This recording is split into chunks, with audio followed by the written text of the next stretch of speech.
ఒక అద్భుతమైన కథ. చీకటి పడే సమయం అవుతుంది. ఇక త్వరగా ఇల్లు చేరుకోవాలని త్వరగా నడుస్తున్నాడు అబ్రహం లింకన్. ఒక వీధి మలుపు దగ్గర ఒక పేద మహిళ, బాబు కొంచెం సహాయం చేయండి, ఆకలితో ఉన్నానని అడిగితే తన జేబులో నుంచి 2 నాణాలలో ఒక దాని ఇచ్చాడు. ఆమె సంతోషించడం చూసి తృప్తిగా ముందుకు కదిలాడు.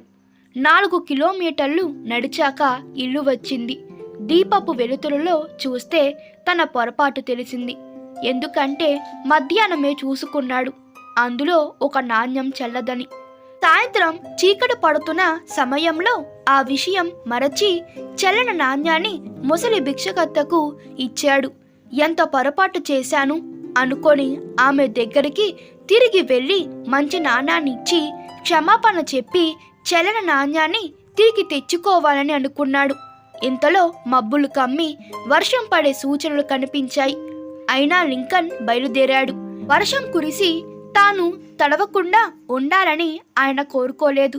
వర్షం పడేలాగా ఉంది అని ఆ ముసలి భిక్షకర్తె అక్కడి నుండి వేరే చోటకి వెళ్లకుండా అక్కడే దగ్గరలో ఉండేలాగా చెయ్యి దేవుడా అని మనసులో అనుకుంటూ ఆ ప్రతికూల వాతావరణంలో వేగంగా నడుస్తూ లింకన్ మళ్ళీ 4 కిలోమీటర్లు నడిచి ఆ ముసలి భిక్షకర్తె ఉన్న చోటకు వెళ్ళాడు.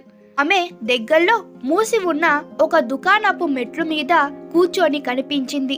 వెంటనే ఆమె దగ్గరికెళ్ళి క్షమాపణ చెప్పి చెల్లని నాణ్యం తీసుకొని మంచి నాణ్యాన్ని ఇచ్చాడు.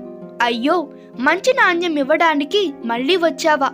మరొకరు ఎవరైనా వచ్చి మరో నాణ్యం ఇస్తారు కదా అని ఆమె అంటే, రావచ్చు, కానీ అపరాధం చేశానే అనే నా మనసుకు కలిగిన బాధను తొలగించేందుకు ఎవరు వస్తారు అంటూ అక్కడి నుండి మళ్ళీ 4 కిలోమీటర్ల దూరం దాటడానికి బయలుదేరాడు లింకన్.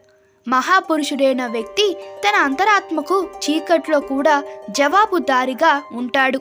ఈ కథ మీకు నచ్చినట్లయితే మీ అభిప్రాయాలు కామెంట్ తెలపండి. Please like, share and subscribe to my channel. Thank you.